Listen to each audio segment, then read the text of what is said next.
جماعة هالبركة طبعا أوعي كانت تجيب بيقواتين سرشيو هالبركة ما قرأت بنوبي خوي بو هالبركة في الكرور كسان خوجو هاي خدمة أنا وياه وهسه كتبون بو برنامج ولا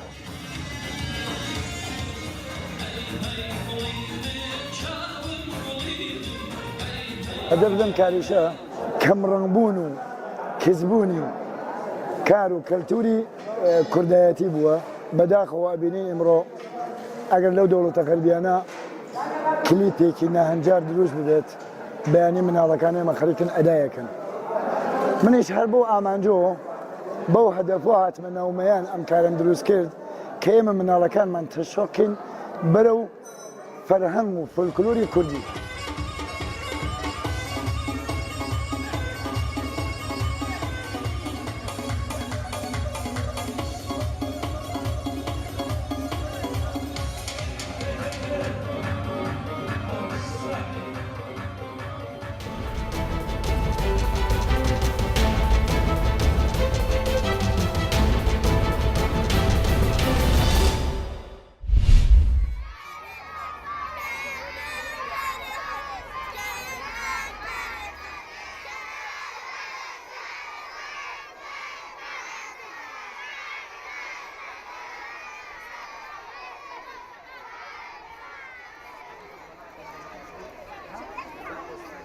ئێمە ئامانجمان لەوە ئەوەیە کە شۆفێرەکان سەرپێچیەکان کەمکەنەوە و کۆتایی بەو زاهیرە ناشرینە بین ینی بۆ بە دیاردە سەرپێچیکردن دیارە ئەو سەرپێچیانەش ڕووداوەکانی هاتوچۆ دروست دەکەن و قوربانی لێکەوێتەوە لە جان لەدەستدان لە برینداربوون لە زیانی مادی زۆر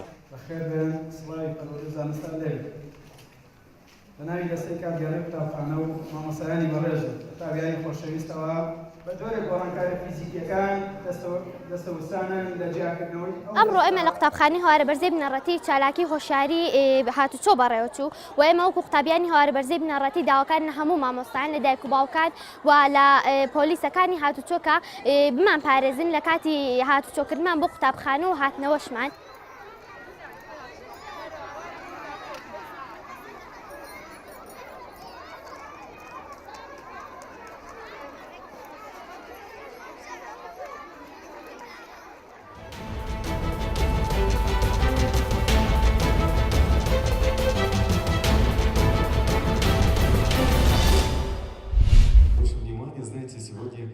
Скажем так, друг на друга и на себя, потому что в завершении нашего фестиваля мы все-таки... Здесь там все настолько сложно.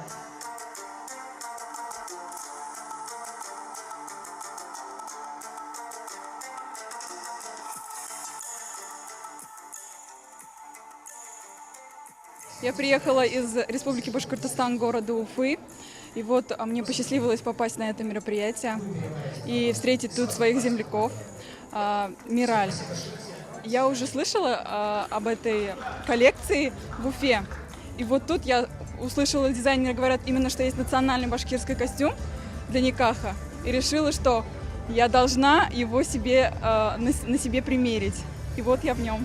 Как вы видите, основной зал только для выступлений. В фойе отбоя не будет от участников и гостей, но на самом деле... Спасибо.